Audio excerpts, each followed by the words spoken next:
Sabi ni The Island Girl, nung malaman daw niya na kabilang ang tatlong ito, si Adam, no, sabi ko mo ng Adam, si Liam, si Olsen and Luna, or si Donnie, Maymay and Kyle, magkasama itong tatlo sa Roha. Akala daw niya kung ano na ang meron.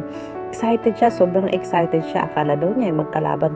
Yun pala daw po ay magkasangga at magkakampi itong tatlong, si Donnie, Maymay, and Kyle sa storya ng Roha po, mga kaibigan. Sabi niya, nang malaman ko na kabilang ang tatlong ito sa Roha, sobrang excited ako, not knowing kung ano ba talaga ang mga roles nila sa series na ito. At di ko akalain na ang tatlong ito pala ang magiging magkasangga. I love this trio. Hashtag Donnie Pangilinan, Kyle Echari, Mama and Tatan, hashtag Roha. Let's go watch this.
Ayun. And that's coming from The Island Girl. Sabi naman ni Shipper Page, pakisabi kay Doc Ivan, yakapang mag-pre lang yan. My favoritism kasi itong si Liam, wala namang paganyan kay Olsen. Oh, ganon. Let's watch this. Ayan.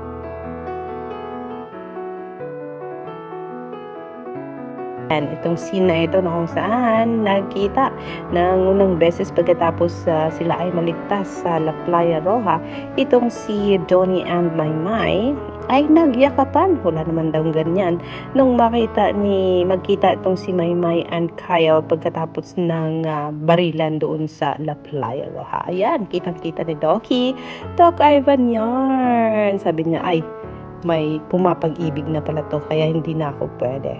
Next naman. Diba? Sweet. Ano na, kasi hindi pa dumarating dyan si Bruhitang itong scene na ito. Wait, watch this.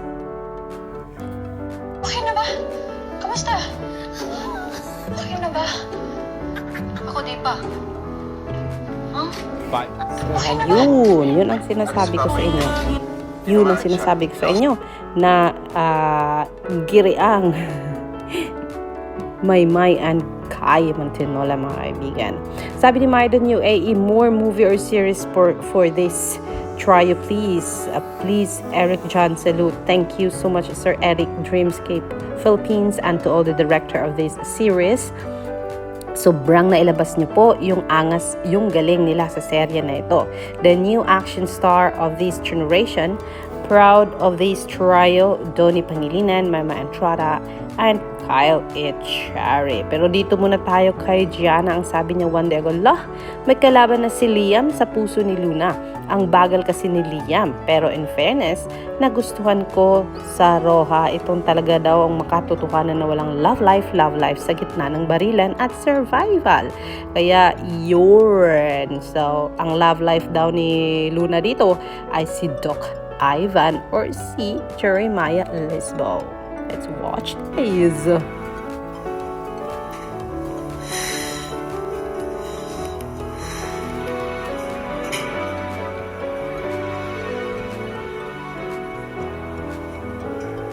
So, ayan po, yung pagpapahiram ni Mr. Jeremiah kay Maymay na kanyang phone ay napakalaking bagay para kay Edmay po mga kaibigan. Pero yes, that wholesome trio according to Roha TBD SZN, that wholesome trio scene of Osen, Liam, and Luna, sana ganyan kayo palagi. O, diba? So yes, me too.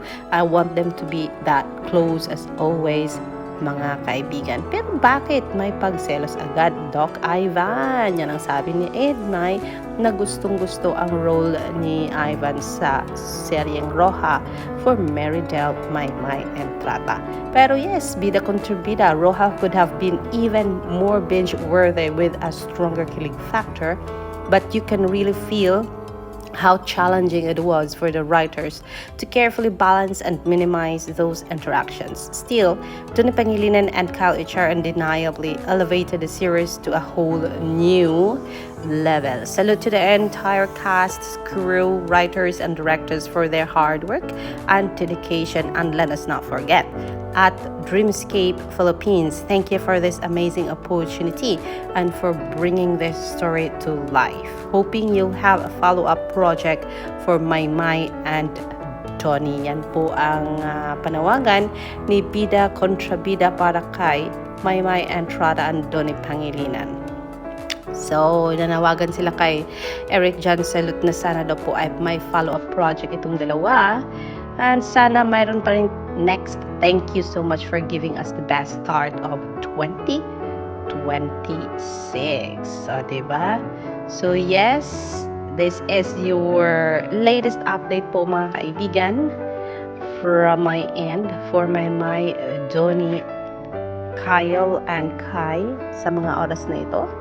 Let's just enjoy watching kasi nasa kalagitnaan na po tayo ng seryeng Roha po mga kaibigan. Alexander likes to choose. I will bring you more updates later dito lang po sa ating channel.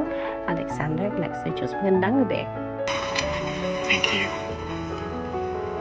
I-inject lang ko ng pain reliever. This will make you drowsy para makapagpahinga ka na rin. Hindi. Okay na po ako. Alas na po ba, Doc? Pwede na po bang umalis? I know you're in pain. So, Hindi, Doc. Okay lang po ako talaga. Sige, Doc.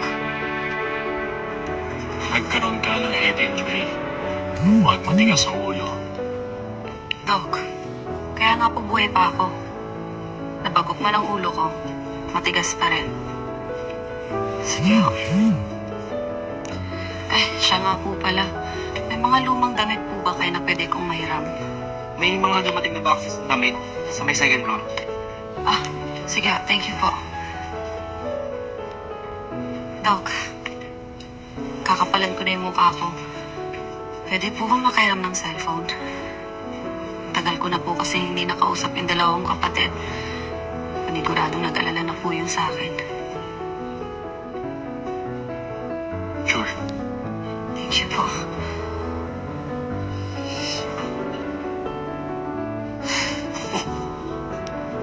Doc, okay lang po ako.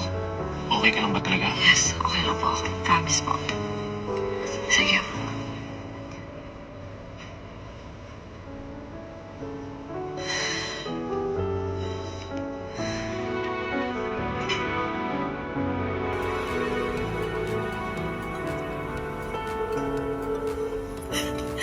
Hello?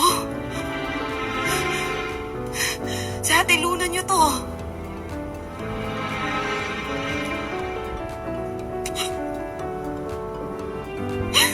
Kala ko hindi ko na maririnig yung mga boses niyo.